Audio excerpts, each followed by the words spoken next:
Welcome back to the Aquarius training video series on the Append logger file tool. In this video, we will show how to import a data file into Aquarius. You will see how it is possible to handle many different file formats using the Import from File wizard. Once you show Aquarius how to load a file, you can use those settings so that you can easily load many files of the same format.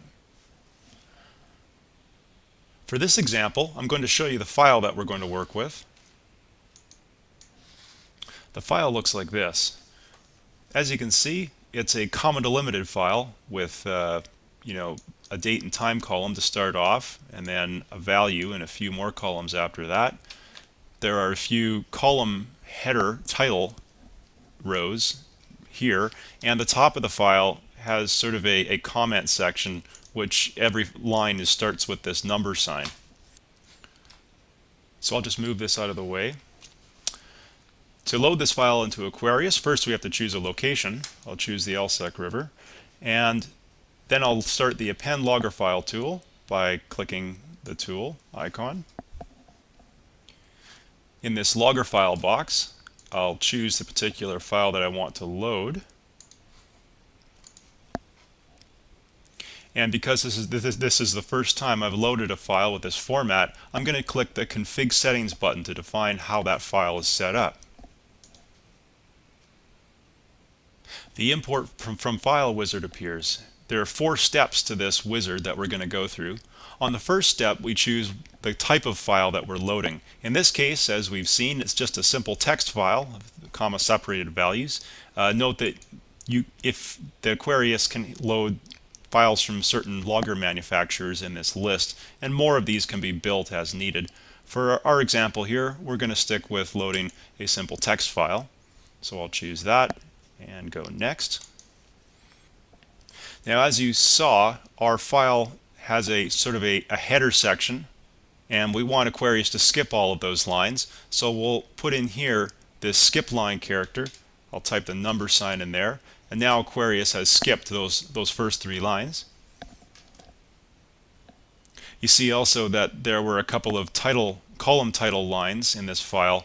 I can have Aquarius skip those by adjusting this Start Import at Row box. As you can see, now the first line that Aquarius is going to try to parse is this first one. Now you'll notice that in our second column here with the data values, there are a lot of stars in here. Now the stars I'm really not interested in. I'm not sure why they're in there, but I'd like to just discard them. So in this characters to discard, I'll type star, and that says to Aquarius, whenever you see a star, just ignore it completely.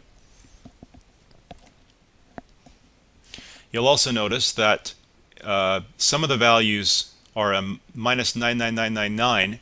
This is almost certainly to indicate a bad or a missing value, but we don't want to import that as an actual data point. So I'm going to tell Aquarius that when I see -99999, that is not actually a number. And as you can see, when I've entered that, Aquarius replaces those values with a blank.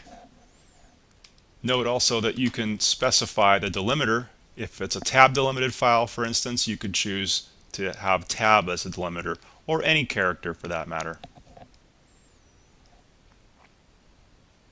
So now that we've got the files set up, defined, we can click Next. Now here in step 3, we define what each column is. We have to go through 5 columns here, 1, 2, 3, 4, 5, and tell Aquarius what they are. Now the first column we can see is a date and time column, so I'll choose this option. Now I have to specify what format that date and time is in, and I do that up here. I can pick from a variety of predefined date and time formats. I may not find exactly what I'm looking for in this list. That's okay, just choose something that's pretty close. Looks like I've got month, day, year separated by slashes, so that looks pretty good. I'll select that one, but I need to have something for the hours and the minutes. I can just type in this box to fill that out.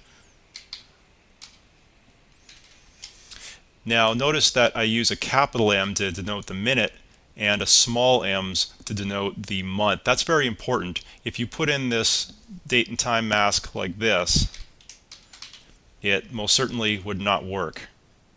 So that's a very important point to make sure that the capitalization is correct. Note also that you can put, because in this file, for example, the date and the month and the day can be just a single digit, but that's okay even though it looks like they have to be two. One is fine too. That works just as well. For this date and time column, I also need to choose the time zone.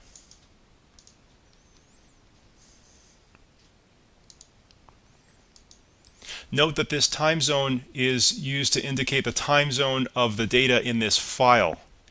It may be that you'll append this data into a time series in Aquarius that has a different time zone, and at that point the data will be converted into that time zone. But this specification is saying, okay, the data that's in this file as it is recorded was in this time zone. This may be important to you, for example, if you have set up your data logger to record data in universal coordinated time, but you're going to be adding it to a location that has its time series set up in a particular time zone like Pacific Standard Time. In this case, you would definitely want to choose the universal coordinated time zone for your import specification. The conversion to the other time zone will happen when you append the data later. So that's it for my date column. I'll click on the second column. Now this one is a data column, so I'll choose data. It's raw data, so I'll leave that option as raw. I have to choose the parameter. I'll search for stage. The units I know are in meters, so I'll leave those as meters, but you can pick anything that's needed. The gap tolerance I'll specify to 30 minutes. Now what this is saying is that any gap in the time series longer than 30 minutes, Aquarius is going to mark as a gap. Now if we look at my file here, this little gap in here is less than 30 minutes, it's only about 15 minutes. Aquarius won't mark that as a gap. However, later on in the file there's a much longer gap in the data. It's for about an hour. And this interval, because it is longer than 30 minutes, will be marked as a gap. Next thing to specify for this column is the interpolation type. I've specified it as instantaneous values, or interpolation type 1. This is to say that each data point in this file is a instantaneous measurement at that particular time. Now that's the case for example, logged stage data. However, if you were importing a file that were, say, daily average values from some archive, you may want to choose this succeeding average interpolation type, which says that each data point represents the entire period of that following that particular date or time. For more information on the different interpolation types and when and how to use them, you can look up interpolation in the Aquarius Help Manual. You can also explicitly define how you want the grade of this time series to be defined when you import it. I'll just say the grade is undefined, and the approval level also is undefined. This label is a marker for the column. I'll call it stage. I'll move on to my third column. This one is completely blank, so I'm going to tell Aquarius to skip that one.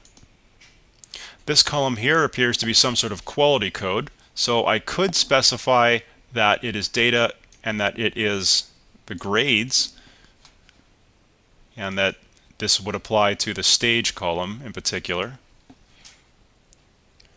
However, I don't have grades for this particular code set up in my system, so I'm just going to tell Aquarius to skip all of these grade and approval code columns. Now that I've specified exactly what to do with each of my 5 columns, you'll notice the next button has enabled. If yours remains disabled, that probably means that some column has been missed or some important value has not been specified, so you can just have to review them all and find out what's missing. So I'll move on to the next step of the wizard. In fact, this is the final step.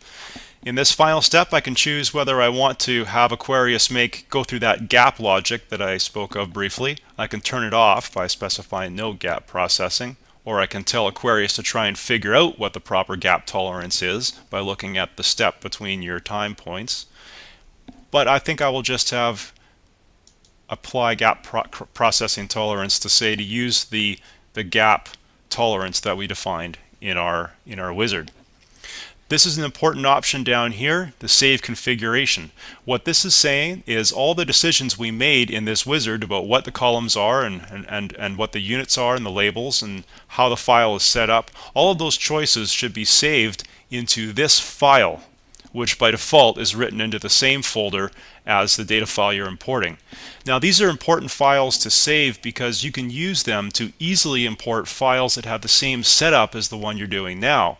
So for instance, if I set up this configuration this one time for my logger data, I could use this same config file here to very, very quickly load more logger data in the future from this same device. These will also come in very handy later when we show you how to set up a hot folder, which is an even easier way to import data into Aquarius. I'm going to go ahead and click Finish. And Aquarius starts to load the data. And as you can see, it's found that one stage time series in that file that we set up. My next step is to choose where I want this data to be saved. I'd like it to go into my secondary stage time series at this location. And then I'll click Append. Aquarius tells me that this was successful. And you'll notice that an entry has been added to the history, and I can undo this append if it was in error by simply clicking the undo button. Aquarius asks me to confirm, and I can click yes, and the data has now been removed.